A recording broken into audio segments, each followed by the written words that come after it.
Në këtë pjesë të fundit të programit do të flasim sërish për studentët shqiptarë në Maqedoni për kauzat e tyre. Këtë herë duket se ka marrë vëmendje për të trojeve shqiptare, pasi studentët kërkojnë të çojnë dhe në nivele apo në institucionet më të larta europiane. Mevlana Demi, një ndër organizatorët, por edhe një ndër ata persona që kauzën duket se ka bërë dhe personale, na bashkohet pak momente. Faleminderit shumë për kohën. Faleminderit juve shumë për ftesën. Mevlan, çfarë pritet të ndodhë tashmë me kauzën e gjuhës shqipe, se nisi nga teza dhe provimi e jurisprudencës me një mbështetje të madhe shqiptarësh nga Shqipëria, Kosova që erdhën tek ju, erdhët sërish në Tiranë për të reaguar dhe për të protestuar, e duket se ka marrë për masat e tjera. Cili do të jetë hapi i radhës? Po, realisht, ende nuk e kemi fiksuar hapin e radhës. Ajo që pam është që nga protestat vetëm për një provim jurisprudence u shëndrua në protest për zbatimin e gjuhës shqipe në institucionet tona. Edhe më të qetë u zgjeru kjo në protesta në Tiranë, në protesta në Prishtinë, edhe tani besoj që ka marrë atë vëmendjen e dur nga faktori ndërkombëtar. Normalisht faktori ndërkombëtar mund të shërbej vetëm si një ndihmë, si një urlidhëse të ndihmoj, por janë ata studentët që i prin këtij procesit para. Muajin e para ca javësh kishim edhe takimin ton të parë me kongresmenën amerikan, të cilët edhe ata na ndëgjuan me shumë vëmendje. Edhe gjatë kësaj jave patëm edhe takimet tona në Bruksel, ku edhe një herë zgjeruam atë tezën tonë që jo vetëm provimi, por dhe gjithë marrëveshja e orit duhet të implementohet. Fakti që shkuat deri në Bruksel, fakti që çështja e studentëve gjuhës shqipe, kur në një kohë Maqedonia duket se e ndarë nga Shqipëria dhe procesin antarësimit e ka pak më problematik dhe më në ngërës për shkak edhe të situatës së brendshme dhe me minoritetet, për shkak edhe të gjuhës, duket se tashmë vëmendja po merr një tjetër drejtim. Sa mund të ndikojë fakti që qeveria maqedonase, edhe pse duket sikur ka kërkuar edhe të ulet apo të ul pak tonet, të marrë një hap tjetër në një kohë që çështja po shkon në Bruksel, po prek edhe entitetet të tjera europiane, kur duket se ishte një gjë lokalizuar dhe tashmë përmasat kanë shkuar më tej. Mendoj që qeveria duhet të reagojë, kryesisht faktori Maqedonas në qeveri, që është partia më e madhe edhe në pushtet, partia VMRO-DPMNE.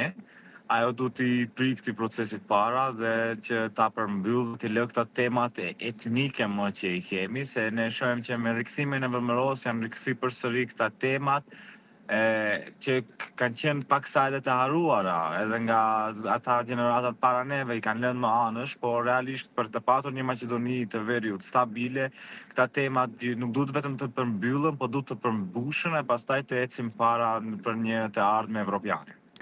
Do tentoni që të uleni në tryez për të çuar çështjen e gjuhës shqipe deri në fund, se jeni një grup të rinj, jo vetëm student, por një shoqëri civile, një shqiptarët që madje në një diskutim apo në një debat publik ka përshtypjen se u bërë edhe viral me atë që ty të përfaqëson Flamuri Kuqezi. Dhe besoj këtu me rrjet e gjitha. Realisht nuk jemi ftuar në një tryez nga pushteti ende, kemi patur ata takimet e para dhe të vetme nga që janë para protestave, pas asaj s'ka patur ndonjë lloj interesimi për të takuar apo për të shikuar se realisht si duam të na zgjidhim, se ne kërkojmë tani implementimin e ligjit vetëm. Te bëmë edhe të qartë në Bruksel se nuk është vetëm çështje etnike ajone, po është edhe çështje e përfaqësimit tonë në shtet, është çështje e të drejtës, që nuk zbatohet, një shtet që tenton të hyjë në Bashkimin Evropian, ende të ketë këto komplekse të mos zbatimit të drejtës, është absurde. Sa përket asaj pjesës flamurit është jo vetëm se mua, po e shihet nga protestat, se flamurit i ka marrë lirshëm të gjithë nga shtëpitë e tyre. Edhe kemi pati flamuj amerikan, flamuj evropian dhe flamurin Kuqezi, secili ka marrë atë që kanë gjese se është i përshtatshëm për atë moment. Edhe ti e fatkeqësisht jetojmë në një vend ku e kam thënë edhe më herët, secilën të drejtë që kemi marrë me sakrificë. Edhe këtë e shihni edhe tani më së miri edhe nga Tirana, ku për një provim jurisprudence janë organizuar 4 protesta, ka një proces 2 vjeçar që jemi të tentuar për ta zgjidhur, edhe ende s'ka epilog, ende nuk kanë lëshuar për një provim të thjeshtë. E lemo çështjet pak më të mëdha të kapaciteteve më të rëndësishme.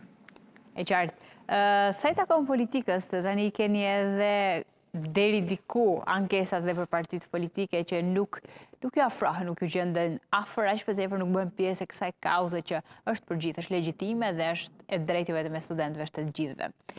Keni rezerva, besoj? Shif, rezervat i kemi kundrejt gjitha partive në Maqedoninë e Veriut. Ajo që mund të bëjmë thirrje është që të ketë një lloj bashkimi. Tani si kem në Bruksel patëm fatin të takojmë shumë shqiptar të Mërgatës. Edhe ajo që shihet aty është se jo vetëm që jemi të ndarë në partia këtu, po jemi të ndarë në fshatra, në qytete, në lokalitetet tona, në profesione, në status ekonomike. Dhe që e pam në Bruksel ishte se të gjithë ishin të bashkuar, të gjithë kishin të njëjtin hall, të gjithë kanë filluar nga pika zero atje. Edhe këtë duam ta bartim edhe në Maqedoninë e Veriut, siç ishte shembulli në Malin e Zik, ku tre parti u bën bashkë për të njëjtën çështje. Edhe ne këtu besoj që kur vjen puna tek këta gjërat elementare, mëse nuk kemi duke thënë diçka tej masë, janë sende elementare që kërkojmë, duhet